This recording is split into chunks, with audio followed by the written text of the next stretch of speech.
Hi, my dear ones. This is Ouassima Issrae. Hope you are doing well. So this is a follow-up of my first video of mid-year practice.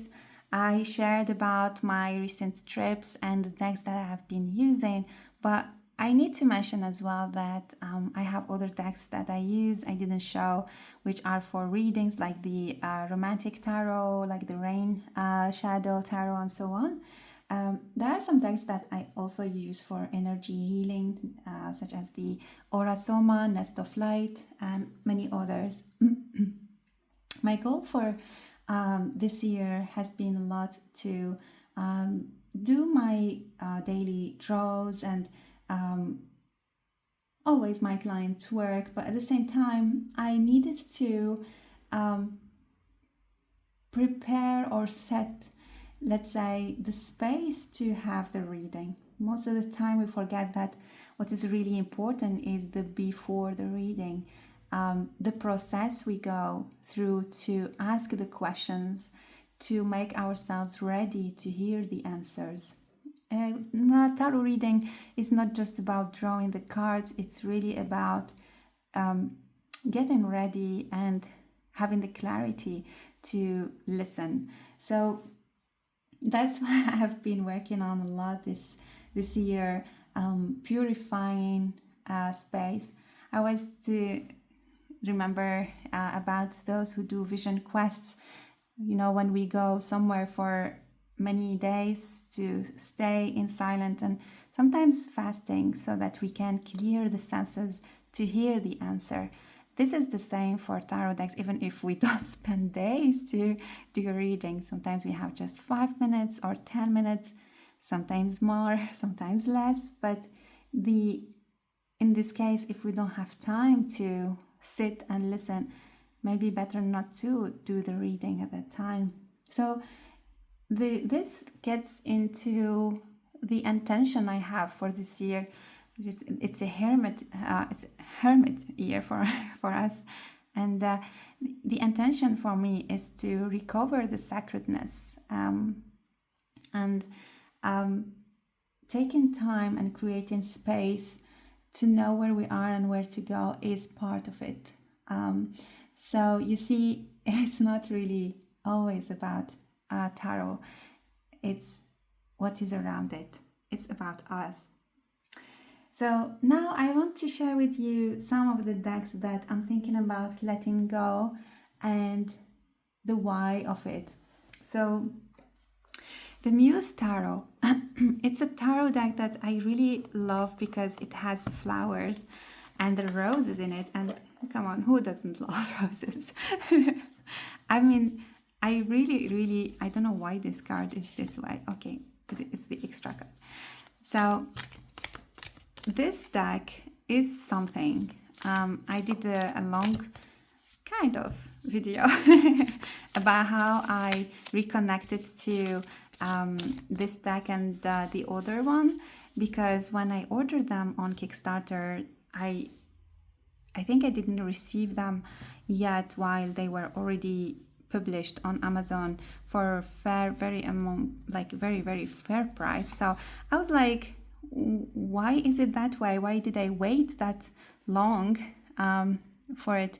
I shouldn't have ordered it. So I kept that judgment until I decided to sit with it and go through it. And I did that on a video a few years ago.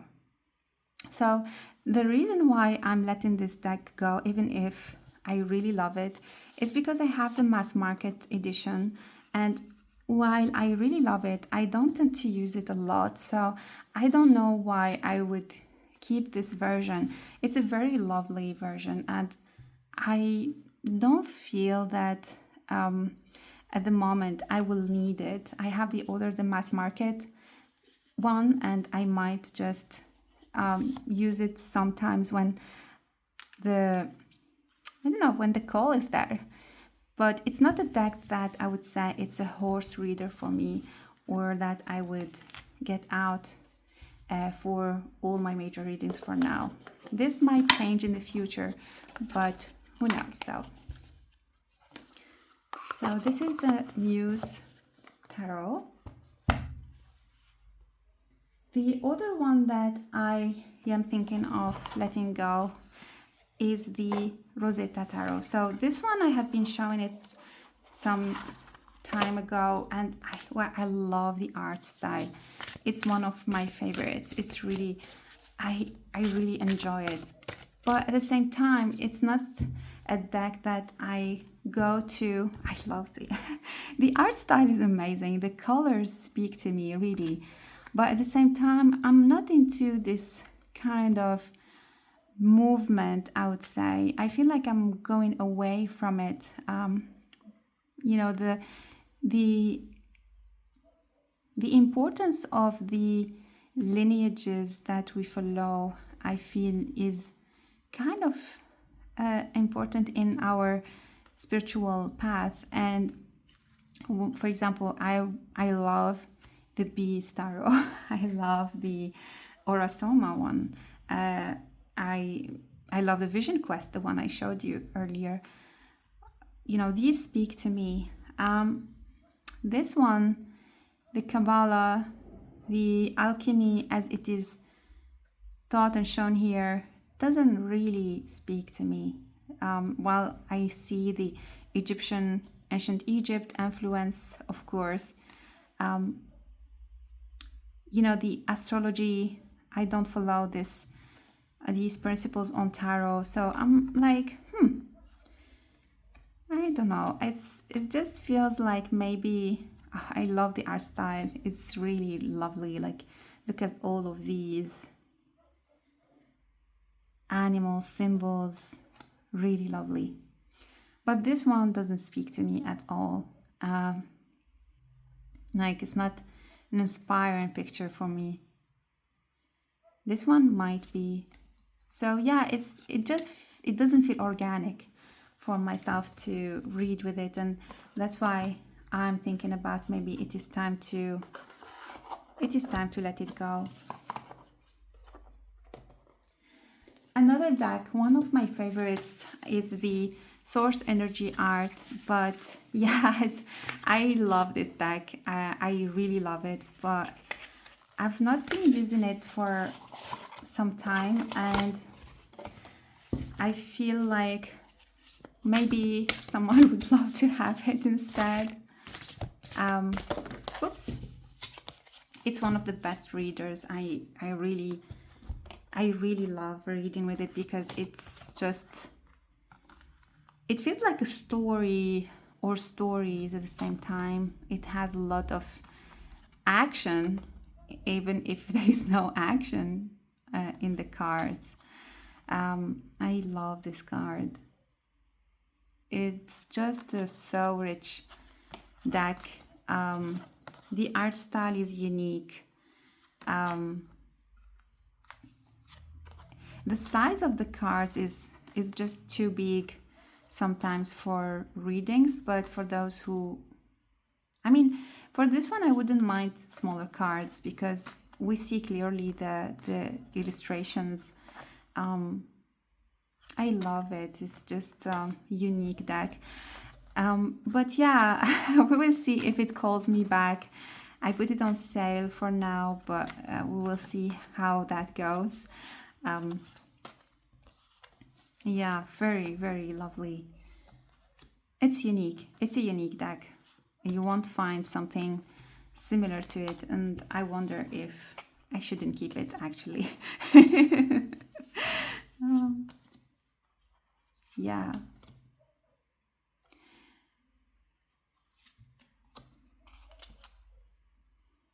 The Chariot. It feels alive. Like it speaks to me still. So we will see.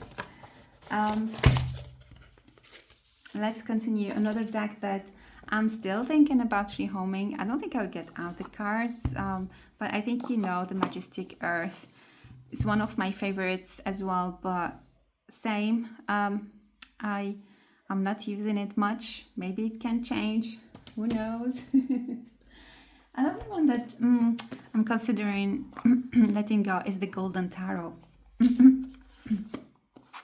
So the Golden Tarot, not only the Golden Tarot, I think Kat Blake has another deck called, well, I forgot its name. I forgot the name, but her style is just amazing, amazing, amazing. She has this capacity of just holding the energy while bringing all the elements together. It's harmonious. She knows what she's doing. She has a great knowledge of what the cards are about. The only reason why I want to let it go is the religious aspect in it that doesn't speak to me anymore. So I'm wondering if I keep it, I might remove the cards that I don't like and just transform it into an oracle deck. Like, this card is lovely. This card made me buy it. And why you see, for example, the symbolism related to Christianity and so on, and I'm not coming from this religion, or I was not raised in it. I know about it because I've been married to a Christian as well, but I just feel like it's imprisoning for me instead of liberating for me. So I don't know, I might think about, just as I said, transforming it into an oracle deck and see what happens. So I will probably do that a bit later. The same aspect, the Byzantine Tarot, which is by Sheila Conway and John Matthews, it's one of my most amazing decks. Let me tell you about the art style. It's just wonderful. It's one of the best decks, I really think, that Sheila Conway made, with, of course, the shimmering tarot. And, well, all her decks are lovely, but this one is just, I really love it. But again, you know, Byzantine, okay, but you will find a lot that kind of, I don't know, religious aspect that I'm not feeling comfortable with anymore. Learning about the First Nations and how they got persecuted, and I just feel, yes, the Byzantine were not Christian until I don't know when. I don't remember exactly the history. It's not an epoch that I'm interested in particularly, but these kind of illustrations just put it off a bit for me. So yeah, for example, this one, and I love this one, for example. This is an amazing cards.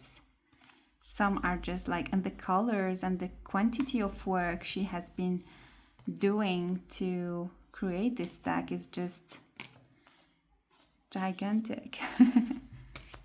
So it's a great one.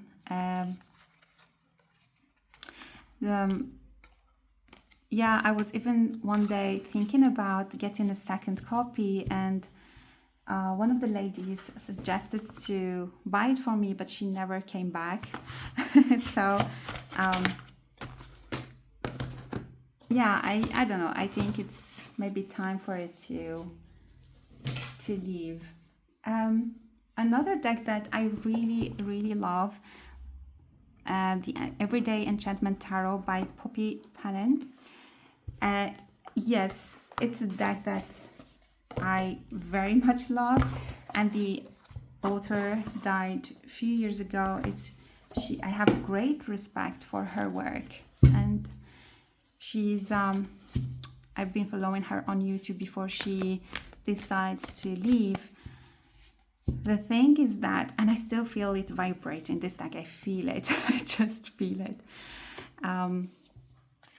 I feel like the card color around it is just putting it off for me a bit. So whether I trim it, which I I might not have enough time to do it.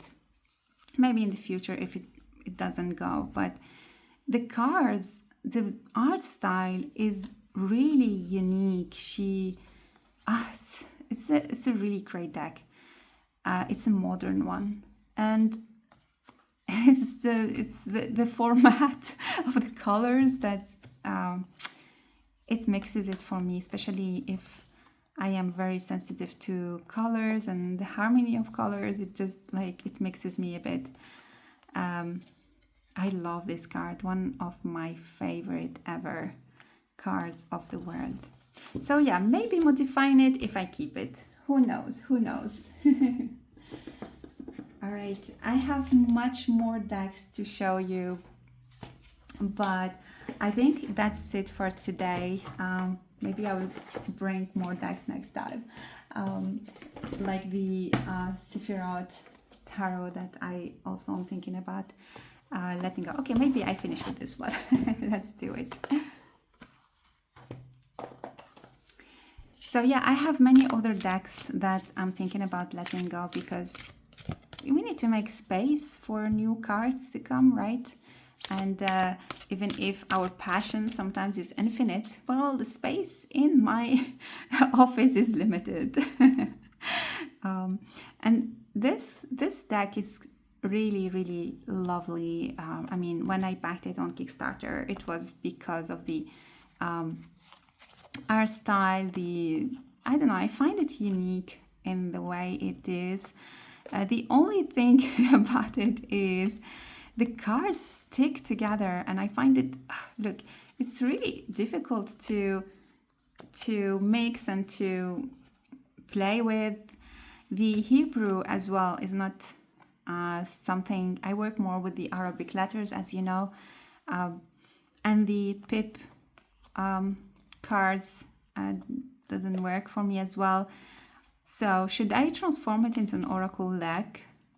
Will that make less cards and easier to shuffle? Who knows? The star, look at the star, just unique. The Queen of Swords, lovely. And the aces are just, you know, you put it just for contemplation and meditation. Even the Three of Pentacles, look at the colors. It's just vibrating, so lovely. But I've never kind of, connected properly, and maybe I should. So in this video you will have a lot of maybes. And this is the reason for it. The reason is to think with you about the cards I keep or let go of. And from what I see, I might keep this one. We will see.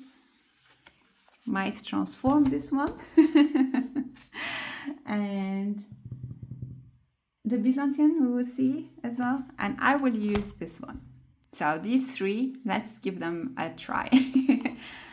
And yeah, so thank you for listening to my process of thinking about these decks. If you're interested by any of them, let me know. You can send me an email, can see what we can do together.